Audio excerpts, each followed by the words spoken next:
मामा अपना बोझ उतार रही हैं, बाबा मुझसे जान छुड़ाना चाह रहे हैं, दादू अपना मान रख रही हैं और आप यकीनन अपने ऊपर किए हुए एहसानात का बदला उतार रहे होंगे ना।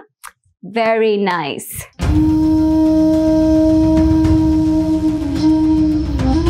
क्या बकवास कर रही हो तुम? मैं बकवास ही कर, यकीनन आप लोग अपनी जगह पे मजबूर है इसलिए कुछ बोल नहीं सकते, लेकिन मैं तो एक बोझ की तरह हूँ ना, एक कंधे से उठाकर दूसरे कंधे पर फेंकी जा रही हूँ, लेकिन मैं ऐसा होने नहीं दूंगी। दिमाग तो दुरुस्त है, फजूल बोले जा रही। मैं फजूल बकवास नहीं कर रही हूँ, मुझे हैरत हो रही है कि आप इतनी आसानी से कैसे मान गए। ओह वेट, बल्कि आपको तो मौका मिल गया जो मामू मुमानी ने आपके ऊपर एहसानात किए उसका बदला ले लिया आप। अपनी बकवास बंद करो अली।